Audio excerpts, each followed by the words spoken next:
Princess Charlotte entered the private Windsor meeting expecting nothing more than a family briefing. Minutes later, she was staring at a sealed trustee declaration that changed the atmosphere completely. Diana's most private royal seal, the intensely personal emblem kept outside ordinary ceremonial use, had been assigned directly to her. William froze. Catherine stopped speaking, and Charlotte, suddenly placed at the center of a legacy she had never asked to carry, could barely understand why. Before we go deeper into what this really means for the royal family, make sure to subscribe so you don't miss a single update. Charlotte had walked into Windsor believing she was there simply to observe. William had told her only that the family needed to hear something connected to Diana's private estate, while Catherine had deliberately kept the morning calm. Across the table sat two custodians, responsible for protecting possessions and instructions left outside ordinary royal ownership. A trustee declaration, in simple terms, was a formal statement explaining how privately controlled property should be handled. None of them expected Charlotte's name to dominate it. The lead trustee opened the account and spoke without hesitation. Princess Charlotte had been designated the inheritor of Diana's most private royal seal. The seal was not part of the crown's ceremonial collection. It was a personal emblem preserved under separate instructions for a future female descendant. Charlotte did not smile. She looked immediately toward William, searching his face for something steady, but the prince looked almost as shaken as she felt. He had known the object existed. He had never known his daughter would receive it. Catherine saw Charlotte's fingers tighten beneath the table. She leaned closer and quietly asked whether she wanted the meeting stopped. Charlotte swallowed hard, then shook her head. She wanted the trustees to continue. She wanted to understand why a grandmother she had never met had somehow left a path that now ended with her. The princess understood immediately that excitement would have been easier. What she felt instead was pressure. Then the explanation became darker. The inheritance had not activated because Charlotte had reached a particular age. One of the custodians confirmed through the documented trustee account that a second condition, written into Diana's private instructions, had recently been fulfilled by something that happened inside the royal family. William's expression changed again. He asked exactly what had happened. The trustee did not answer. Instead, he placed a second sealed instruction beside the first and said Diana had anticipated that her private legacy might one day become tangled with royal rank. Charlotte stared at the unopened document and finally understood that the seal was not merely jewelry, memorabilia, or family treasure. It carried a judgment about character and about which royal woman could protect something the institution itself might fail to protect. And when William demanded to know why his daughter had been chosen over every other living descendant, the answer pulled the family toward a truth Diana had buried decades earlier. For William, the revelation landed differently. Charlotte saw an heirloom she did not understand. He saw his mother suddenly reaching across decades into his daughter's life. The resemblance was emotional rather than physical, the same uncomfortable collision between childhood and royal expectation. And as Charlotte searched her father's face for answers, William confronted a painful reality. Diana had left something behind that even her eldest son had never been permitted to control. Charlotte had always occupied an unusual place inside the family. She was William and Catherine's daughter, George's younger sister, and a child being raised for public duty without standing directly in the expected path to the throne. Succession, the formal order determining who inherits the crown, shaped the family around her even when nobody spoke about it. That was why this inheritance felt so different. Diana's seal carried no constitutional authority. It belonged to a private part of her life, deliberately separated from the machinery of monarchy. The trustees stepped outside for several minutes, leaving the family alone with the weight of what had just been said. Charlotte turned toward William and asked the question he had been avoiding. Was he angry? The prince shook his head. He told her he was frightened. Not because of the seal itself, but because he knew what happened when responsibility arrived before a child had decided who she wanted to become. William remembered that pressure. He had lived beneath it for most of his life. Catherine moved closer to Charlotte and chose her words carefully. She told her daughter that honoring Diana did not mean becoming Diana. Charlotte looked down. then quietly admitted that the world would compare them anyway. The princess could not deny it. Instead, she told her that resemblance created expectation, but expectation did not create obligation. Charlotte listened, yet the fear remained. She could already feel other people beginning to write a story around her. William finally admitted something more. He remembered the seal from childhood. Diana had used it privately on letters connected to causes and individuals she considered personally protected. The revelation came from his own recorded family recollection, preserved after the trustee meeting. After her death, however, the object disappeared from ordinary family discussion. Charlotte immediately asked whether Harry had known about it. William said both brothers knew the seal existed, but neither had ever been told who would inherit it. That silence changed everything. Diana had not merely hidden an object, she had withheld its destination, even from her sons. Catherine returned to the trustee declaration and noticed one phrase appearing more than once: when protection becomes more important than precedence. William went still. He recognized immediately that those words could not be random. The family now knew Charlotte had been chosen, but to understand why the inheritance had suddenly activated, they had to return to the one palace incident that transformed Diana's dormant instruction into a living command. The inheritance had not awakened because Charlotte reached a birthday. It had awakened because of something that happened months earlier inside Windsor, a ceremony so ordinary on paper that almost nobody recognized its importance at the time. Yet one decision made that afternoon matched Diana's private instructions almost word for word. The trustees saw it, the family did not. And from that moment, Charlotte's name quietly moved from a dormant clause into the center of the arrangement. Diana had left more than possessions behind. Her trustees had maintained several personal instructions outside normal palace inheritance structures, holding certain objects until specific conditions were fulfilled.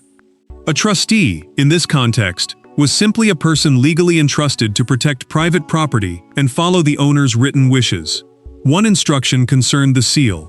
It required the custodians to identify a female descendant who demonstrated that preserving another family member's dignity mattered more to her than gaining ceremonial advantage. Months earlier, Charlotte had unknowingly provided the answer.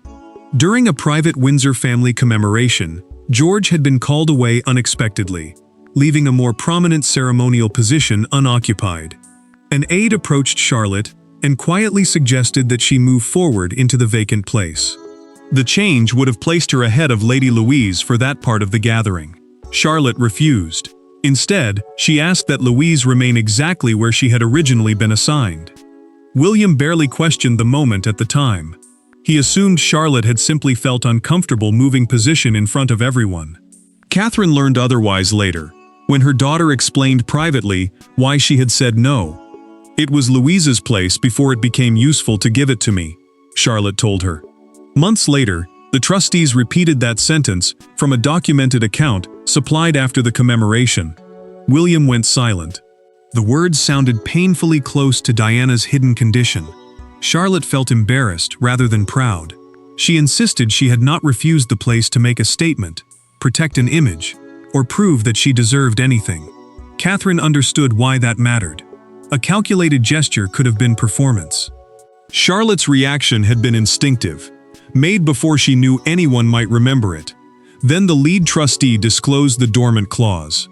Diana had instructed that the seal should eventually pass to the first suitable granddaughter, whose actions showed that family protection could outweigh personal precedence.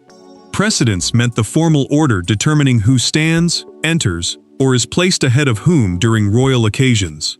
Charlotte's Windsor refusal, the custodian explained, had satisfied that condition. William immediately pushed back. One childhood decision, he argued, could not justify placing the symbolic weight of Diana's legacy onto his daughter. The trustees did not retreat. The lead custodian told him that Diana had anticipated precisely that objection, and one additional document remained sealed. What began as an inheritance briefing now became a confrontation, because William was no longer asking what Diana intended. He was demanding whether anyone had the right to make his daughter carry it. William's restraint finally broke when the lead trustee described Charlotte as the seal's custodian. One word changed everything. The future king pushed his chair backward and asked whether anyone in that room understood what such language could do to a child once it escaped palace walls. Charlotte watched him defend her. Catherine watched him fight his mother's wishes, and the trustees refused to retreat because Diana had apparently anticipated this confrontation too. William demanded clarity before another word was spoken.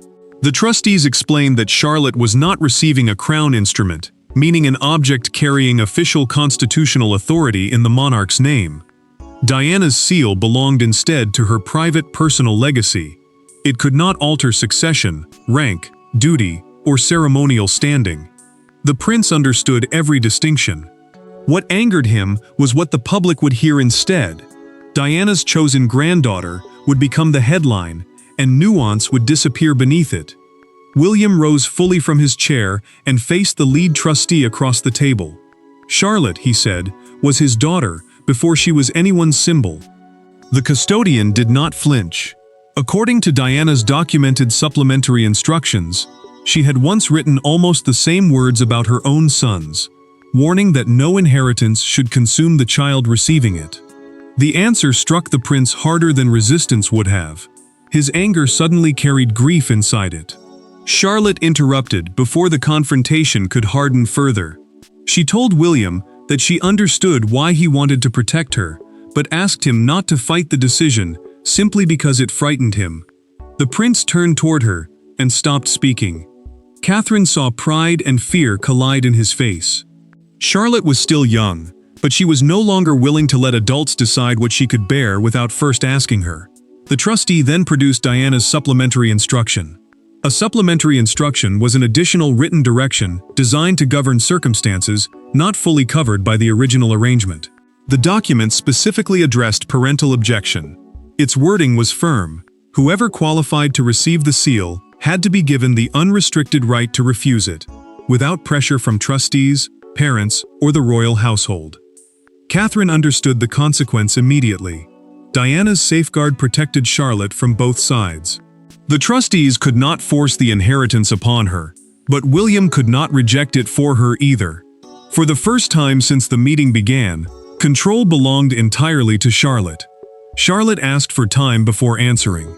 Then, as everyone prepared to leave, she stopped at the door and asked the question that silenced the room. Why was the seal hidden in the first place? That question moved the conflict beyond inheritance, because the answer exposed who had controlled Diana's private possessions after her death, and why even a future king could not simply change the outcome. Power inside a monarchy is rarely as simple as a crown, a title, or a command. William could protect Charlotte as her father. He could influence the future of the institution. But Diana's seal sat inside a different world. Private custodianship, personal instructions, and authority deliberately placed beyond ordinary palace preference. That distinction infuriated him. Yet it was Catherine who understood first. Charlotte's freedom depended on precisely the limitation William was now resisting. William studied the trustee's position and saw the problem clearly.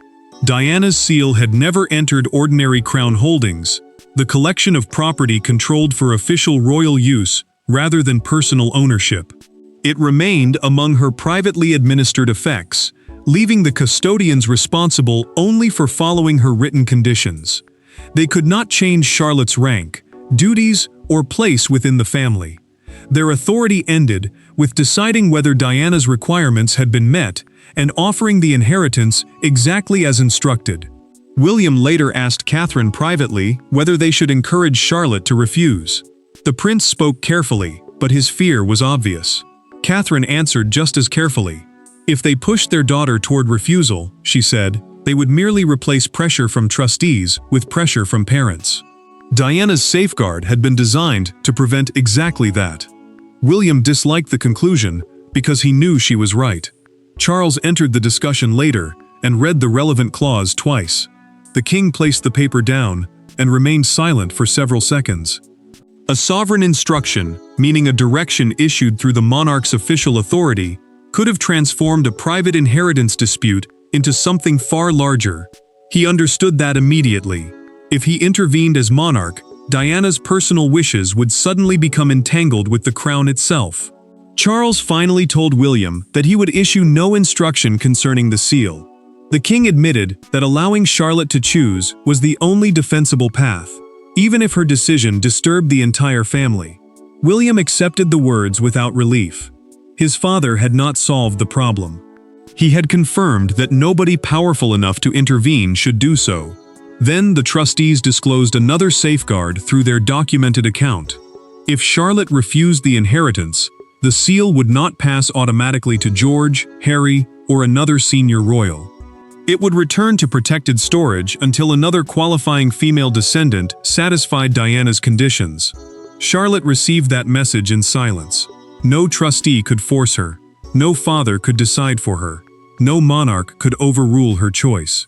She asked for one night before answering. Before Charlotte could choose whether to accept Diana's seal, the inheritance had already begun changing how people around her behaved, and one reaction hurt more than any legal argument. Nothing official changed the next morning, yet Charlotte felt the difference instantly. A conversation stopped when she entered. An aide suddenly chose more careful language. Even ordinary kindness began carrying a strange new weight. Diana's seal was still locked away, and Charlotte had not even accepted it. But the idea of being singled out had already created the very problem William feared. For the first time, Charlotte understood why inheritance could feel less like privilege than separation. Charlotte entered breakfast, determined to behave normally. Palace staff had been instructed not to alter her duties, education, precedence, or ceremonial treatment, because the inheritance remained private and symbolic. Precedence, in simple terms, is the formal order deciding where royals stand, enter, or sit during official occasions. Yet instructions could not erase curiosity. Senior household figures already knew enough about the trustee declaration to wonder whether Diana's granddaughter had quietly acquired a special place in her legacy. George noticed the tension too. When an aide mentioned the previous day's trustee meeting, he became unusually quiet, and Charlotte waited until the room emptied before asking whether he thought she had wanted any of this. George answered immediately, "No." Then he admitted something harder. He did not know what the outside world would make of it, and that uncertainty frightened her more than gossip inside the palace. Charlotte told her brother she feared accepting the seal would make it seem as though she had been elevated above him, or above cousins who carried Diana's memory in different ways. George refused that idea. Diana's memory was not a throne, he told her, and Charlotte did not need anyone's permission to feel connected to it. The words helped, but they did not remove the pressure. Catherine faced another warning later that day. Through a documented household note, she learned someone within the wider royal staff had already asked whether the seal might someday be displayed at a ceremonial event. The princess rejected the suggestion immediately. She would not allow Charlotte's private inheritance to become spectacle before her daughter had even chosen whether to accept it. William then discovered that Charlotte had requested access not to the seal, but to Diana's original explanatory letter. He understood at once what she was doing. His daughter wanted Diana's words before anyone else's interpretation. Charlotte first asked Catherine to sit beside her while she read it, then changed her mind. She wanted William alone. That choice carried courage, and William knew he could not shield her forever. And in that private father-daughter conversation, the inheritance finally stopped being about Diana's wishes and became a test of whether William could trust Charlotte to form wishes of her own. There were no trustees in the room, no advisors, no documents between them. Just William and Charlotte, father and daughter, confronting the shadow of a woman one remembered and the other knew only through stories. William expected Charlotte to ask whether she should accept the seal. Instead, she asked something far harder: whether Diana would have wanted her granddaughter to spend her life worrying about what everyone else expected her to represent. William did not answer immediately.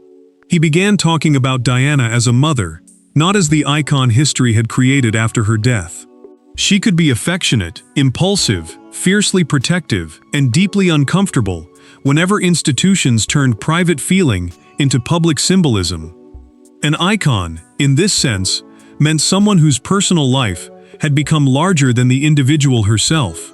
William wanted Charlotte to understand the difference, because inheriting Diana's seal could preserve memory, but it could never create a relationship she had never lived. Charlotte listened, then finally admitted what she had been holding back. She wanted to accept the seal. What frightened her was not the responsibility, but the possibility of hurting William by taking possession of something so closely tied to his mother. The prince lowered his voice and confessed that part of his resistance had been selfish. Watching Diana's legacy move into another generation made the distance from her feel permanent. He had been protecting Charlotte, yes, but he had also been protecting himself from another goodbye. Charlotte reached across and took her father's hand. Accepting the seal, she told him, did not mean taking Diana away from him. William felt the argument inside him collapse. He finally understood that he had been treating inheritance like loss, when Charlotte was trying to treat it as care. Charlotte then set her conditions.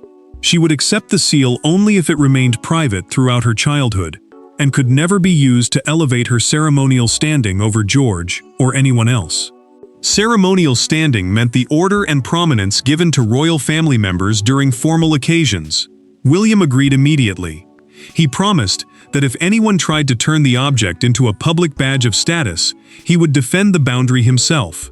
The trustees later accepted Charlotte's conditions through a recorded family account, confirming the terms of custody. For the first time, the seal could belong to her, without requiring her to belong to the mythology surrounding it. But peace lasted only hours. News of Diana's unusual inheritance escaped beyond the family circle, and the private decision suddenly became public fascination. Charlotte had finally made peace with the inheritance inside her family. Now the world outside Windsor was about to decide what it thought Diana's choice meant. By morning, the story had escaped the palace completely. The private seal that Diana had protected for decades was suddenly a national obsession, and Charlotte's face was everywhere beside the grandmother she had never met. Commentators searched for hidden messages about succession. Crowds debated whether Diana had somehow chosen a spiritual heir. Yet behind the noise, William and Catherine focused on one priority: preventing a young girl's inheritance from becoming another royal contest. Palace communications moved quickly. A restrained statement confirmed that Charlotte had received a privately administered family inheritance connected to Diana and stressed that nothing about succession or royal precedence had changed. Succession meant the constitutional order determining who eventually inherits the crown, while precedence governed formal ranking at royal occasions. The language was deliberately narrow, yet the emotional meaning proved impossible to contain. Diana's private legacy had passed beyond her sons and directly into the next generation. Charlotte struggled with what came next. Commentators began linking her refusal at Windsor to Diana's independence, presenting one private act of consideration as proof that granddaughter and grandmother shared the same instincts. Catherine saw how uncomfortable that comparison made her daughter. She reminded Charlotte that accepting an inheritance did not require accepting a public identity built by strangers. The girl could honor Diana without becoming a substitute for her. William's patience broke when television coverage described Charlotte as Diana's chosen royal successor. The prince immediately challenged the phrase through a documented palace communications exchange, insisting that the wording turned a personal gift into a contest his mother had never created. Charlotte was not replacing anyone. She was not being placed above George. And Diana's seal carried memory, not constitutional power. Then, one image captured the frenzy. A fictional morning newspaper appeared beneath the headline, "Diana's seal passes to Charlotte," placing photographs of grandmother and granddaughter side by side. Outside Kensington Palace, a small crowd gathered and began leaving white flowers with handwritten cards addressed simply to Charlotte. The attention touched her, but it also confirmed William's fear. Privacy was disappearing faster than the family could defend it. Charlotte refused to hide completely. Through a carefully approved written statement, she said she was grateful for the trust placed in her, and intended to keep the seal private according to its meaning. Catherine supported the decision, while William recognized something new in his daughter. A quiet firmness no headline could manufacture. The statement settled what Charlotte intended to do, but one moment remained. The trustees still had to place Diana's seal formally into her custody, and William would have to watch his mother's legacy finally leave their hands. The public had already assigned the inheritance a meaning of its own, but inside Windsor, the family was about to decide what Diana's seal would actually mean from that day forward. The final handover was deliberately small. No cameras, no ceremonial uniforms, no announcement waiting outside the door. Charlotte stood between William and Catherine as the trustees opened the case containing the object that had triggered days of argument, memory, and fear. For everyone else, it had become a royal sensation. For Charlotte, it had finally become something simpler, a private responsibility from a grandmother she would never meet, accepted on terms that remained entirely her own. Charlotte listened as the trustees formally recorded her acceptance and the conditions attached to it. The seal would remain privately held during her youth, carry no constitutional status, and never be used to change precedents within the royal family. Precedents meant the formal order determining where members of the family stood or appeared during official occasions. Those conditions mattered because they protected Charlotte from becoming a symbol of rivalry and protected Diana's gift from being mistaken for royal authority. Charles accepted the arrangement without attempting to interfere. The king understood that not every family inheritance needed to be absorbed into the hierarchy of the monarchy. His recorded approval confirmed that Charlotte's decision would remain personal. William heard that judgment without resistance this time. The fight had finally left him, because the thing he feared most had been prevented. His daughter would receive Diana's legacy without being trapped beneath it. The lead trustee placed the sealed case before Charlotte. She did not open it immediately. Instead, she turned toward William and quietly asked whether he was ready. The prince looked at his daughter, then nodded. It was always yours to decide. Catherine watched the tension leave him. He was no longer seeing another piece of Diana moving away from him. He was seeing Charlotte receive something with exactly the freedom his mother had tried to protect. Charlotte finally read Diana's last explanatory line from the documented trustee record. The seal had never been intended to identify the most important woman in the family. It was meant for someone capable of holding something valuable without needing that possession to make her more important. The meaning struck everyone differently, but Charlotte understood it immediately. Charlotte closed the case. She chose not to display the seal publicly. That simple decision completed Diana's intention more powerfully than any ceremony could have done. Something surrounded by royal symbolism became meaningful because its new custodian refused to turn it into a badge of rank. William left with pride instead of fear. Catherine carried relief instead of uncertainty. Charlotte carried responsibility, but it was responsibility she had freely chosen. The inheritance did not change the succession, place her above George, or transform her into Diana's replacement. It proved something quieter. Diana's legacy survived because another generation understood that duty means more when it does not demand applause. And with the case closed and the seal finally entrusted to Charlotte, the argument ended where Diana had intended it to end. Not with power changing hands, but with trust finding the person prepared to carry it. Thanks for watching. Please don't forget to like and subscribe, and we will see you in next one.